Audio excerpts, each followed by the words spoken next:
எழுதுவாங்க. History வர்றவனுக்கு maths வராது, maths வரும் ஹிஸ்டரி வராதுங்கிற மாதிரி ஜாகிரபி கிடையாது. ஜாகிரபி எல்லாத்துக்குமே ஓரளவு மேக்ஸிமம் பிடிச்ச சப்ஜெக்டாவே இருக்கு. ஸோ அந்த மாதிரி இதுக்கு ஒரு சப்ஜெக்ட்ல நம்ம எப்படி ஒரு ஆன்சரை வேரிப்படுத்தி காட்டுறது, அந்த கொஸ்டினுக்குள்ள நின்று ஒரு 15 மார்க்ஸுக்கு கொடுக்கப்பட்ட ஏரியாக்குள்ள அந்த ஆன்சர் எப்படி கொடுக்கறதுங்கிறது தான் இன்னைக்கு நம்ம முன்னாடி இருக்கிற சேலஞ்சு. ஸோ உங்களுடைய எக்ஸ்பர்டைஸை வச்சு இதுக்கான ஆன்சரை நம்ம எதிர்பார்க்கிறோம். Okay okay. ஸோ இந்த features of the bottom double of Arabian sea அப்படின்னு கேட்குறப்போ இது வந்து 15 மார்க் கேள்வி. 15 மார்க் கேள்வி அப்படிங்கிறப்போ 250 வார்த்தைகளுக்குள்ளே நம்ம எழுத வேண்டியிருக்கும். நம்ம 250 வார்த்தைகள் அப்படிங்கிறப்ப ஆவரேஜாக இப்போ மெயின்ஸுடைய பேப்பர் அந்த ஸ்டாண்டர்ட் சைஸை வச்சு பார்த்தோம் அப்படின்னா யாராக இருந்தாலும் ஒரு ஆவரேஜ், சிலர் வந்து எழுத்து சிறுசாக இருக்கும், பெருசாக இருக்கும்.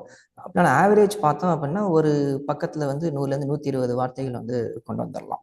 அப்படிங்கிறப்ப ஒரு 2-2.5 பக்கங்கள் வரைக்கும் இதுக்கு கொண்டு வரலாம். ஜியாகிரஃபி ஆன்சர்ஸை பொறுத்த வரைக்கும் மோஸ்ட்லி ஒரு என்ன சொல்லலாம்னா 50% கொஸ்டினுக்கு மேலேயே வந்து நம்ம கொஞ்சம் பிக்சர்ஸ் கொடுத்து ஈஸியாக எக்ஸ்பிளைன் பண்ணுற இது இருக்கும், சான்ஸ் நமக்கு கிடைக்கும்.